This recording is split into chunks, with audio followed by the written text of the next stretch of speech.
this episode, The Work of the Son. Howdy y'all, I'm Pastor Mark. I'm the pastor of Copeland Christian Church, and this is Theological Moments with Pastor Mark. Well, it's good to be with y'all today. Today we're going to be continuing our discussion of the second person of the Trinity, the Son. Today we're going to focus on his work, and so we'll get back to our Trinitarian discussion next week.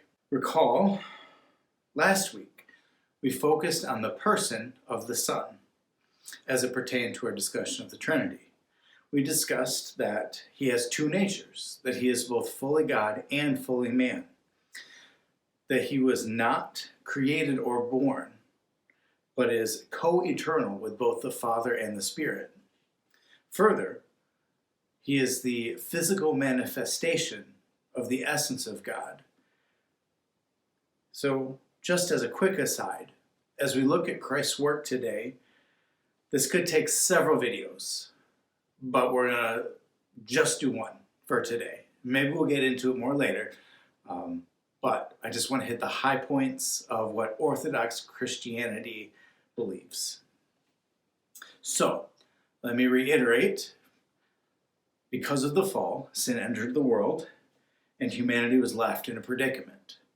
That we had been separated from God, and we are unable to do anything about it on our own. If you want to learn a little more about that, feel free to check out my videos from weeks 3 and 4, titled Humanity's Fallen Nature. And so, sin left this debt to be paid.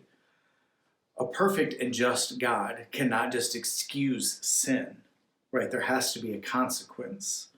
Sin must be punished. That's what justice is. And so as Paul tells us in Romans, the wages of sin is death. And Paul further explains in 2 Corinthians 5:21 that Christ became sin for us, that he took on the sin of the world.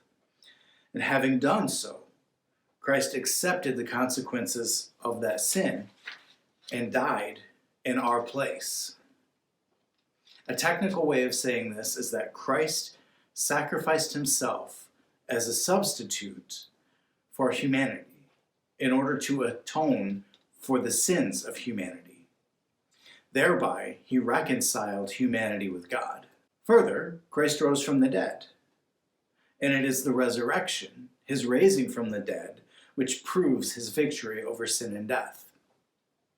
It is only because the Son is fully God and fully human that this substitution, that is his death in our place, works.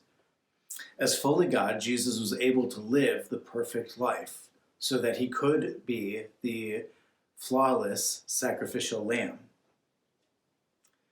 As fully human, he was able to take our place. He was able to identify with us in that way. So when we talk about Orthodox Christianity, what has been believed by all Christians everywhere at all times, what a Christian necessarily believes, on that list is that they believe in the person and work of Christ. Namely, that he is fully God and fully man, like we talked about last week, and that he died on the cross as the substitute for humanity's sin. And that death he atoned for our sin, and that he rose again from the dead, proving his victory over sin and death. Further, this act reconciled us to God. Okay, that's all for today. I hope that was helpful. If it was, please share this video. I'd be grateful if you all would support me that way. If you liked the video, go ahead and hit the like button. I'm sure by now you've subscribed, but if you haven't, click the subscribe button. Make sure you hit notifications so you know when a new video comes out. You should just push all the buttons. Thanks for watching today. If you do have a comment, go ahead and leave it for me. I'd be happy to respond to those. Again, thank you for watching. I appreciate it. We'll see y'all next time. Bye-bye.